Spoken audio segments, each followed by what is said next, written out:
Hello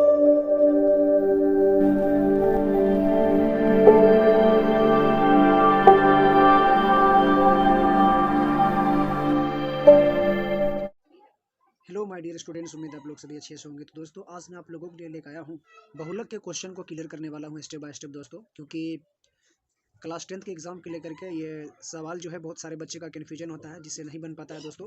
जैसे देख सकते हैं यहाँ पर दोस्तों, बहुलक का जो फॉर्मूला यहाँ पर आपको दे रखा है वो L plus F1 minus F0 बटे 2F1 माइनस F0 माइनस 2 गुने आई।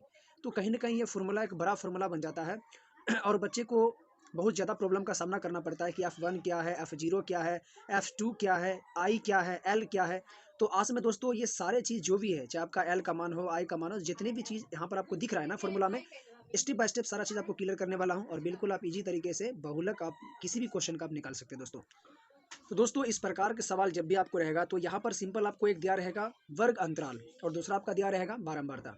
तो वर्ग अंतराल में जो आपका जो है डिस्टेंसिंग आपको दिया रहेगा 0 से 20, 20 से 40, 40 से 60, इस प्रकार आपको दिया रहेगा, उसको कहा जाता है वर्ग अंतराल, जिसको शॉर्ट में CI भी लिखा जाता है दोस्तों। यहाँ पर एक आपका होगा बारंबारता, तो बारंबारता आपको इस प्रकार दिया रहेगा। तो यहाँ पर आपको क्या करना है, सबसे पहले आपको जानना है कि यहाँ पर L क्या है। स्टेप बाय स्टेप सबको पूरा आपको क्लियर कर रहा हूँ दोस्तों।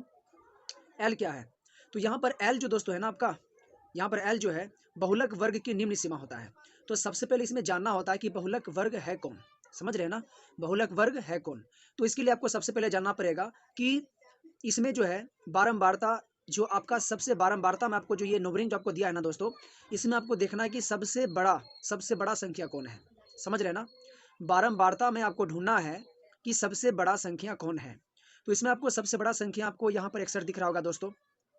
तो 61 के यानी कि बारंबारता वर्ग के जो सबसे बड़ी संख्या होती है ना, उसके जस्ट सामने वाला जो वर्ग अंतराल होता है वही आपका दोस्तों बारंबारता वर्ग होता है। इस चीज़ को आप समझिए, मेन यही चीज़ है। आप इस चीज़ को जब पकड़िएगा तभी आप क्लियर कर पाइएगा कि L का मान क्या होगा, क्योंकि L का मान जो होता है वो क्या होता है, बहुलक वर्ग की निम्न सीमा। तो यहाँ से आप पकड़ लीजिएगा कि बहुलक वर्ग कौन है। तो बहुलक वर्ग कैसे ढूंढिएगा, तो बारंबारता में जो सबसे बड़ी संख्या होगी उसके जस्ट सामने वाला जो वर्ग अंतराल होगा ना, वही आपका क्या होता है, बहुलक वर्ग अंतराल होता है, बहुलक वर्ग जिसको आप लोग कह सकते हैं दोस्तों। तो यहाँ पर जो है बहुलक वर्ग की निम्न सीमा यानी L का मान क्या हो जाएगा, 60। समझ में आ रहा है, आप यहाँ से L का मान L बराबर 60 आप लिख सकते हैं, इसमें कोई दिक्कत नहीं है दोस्तों। अब यहाँ पर बात करते हैं F1 क्या है, F0 क्या है और एक F2 क्या है, क्योंकि देखिए यहाँ पर F1 है, F0 है और वही रिपीट यहाँ पर F1 है, यहाँ पर F0 है और लेकिन एक है F2। तो यहाँ से तीन चीज़ आपको क्लियर करना पड़ेगा कि F1 क्या है, F0 क्या है, F2 क्या है। और आज मैं आपको बिल्कुल इस चीज़ को एकदम जीरो लेवल से समझाने वाला हूँ दोस्तों। सबसे पहले मैं बात करूँ F जो है दोस्तों, वह बहुलक वर्ग की बारंबारता ही हो जाती है, समझ रहे हैं ना। F1 जो होता है बहुलक वर्ग की बारंबारता होती है, यानी कि बहुलक वर्ग जो है ना, जो आप ढूंढे, जो बहुलक वर्ग में जो सबसे बड़ी संख्या जो आपका होता है वही आपका F1 का मान होता है, जिसको हम कहते हैं बहुलक वर्ग की बारंबारता। समझ में आ गया, यानी कि बारंबारता में जो सबसे बड़ी संख्या होती है वही आपका F1 का मान होता है। अब बात कर ले F0, तो दोस्तों बिल्कुल सिंपल है, जीरो यानी कि एक कम, क्योंकि दोस्तों F1 है, जब F0 करेंगे तो एक कम, तो क्या हो जाएगा दोस्तों 52, यानी कि बहुलक वर्ग के ठीक पहले वाली संख्या क्या होती है, F0। अब बात करें दोस्तों F2, तो सिंपल बात है, यहाँ पर F1 61 है तो F2 क्या होगा, इसके जस्ट बाद वाले, समझ रहे हैं ना। तो इसका मतलब क्या है, देखिए हमने यहाँ पर लिख भी दिया F0, F1, F2, यानी कि यदि आपको पता चल जाए एक बार कि F1 कौन है तो आपको F0 भी पता चल जाएगा और F2 भी पता चल जाएगा। यानी कि बहुलक वर्ग के ठीक पहले वाली संख्या को F0 कहा जाता है और बहुलक वर्ग के ठीक बाद वाली संख्या को F2 कहा जाता है।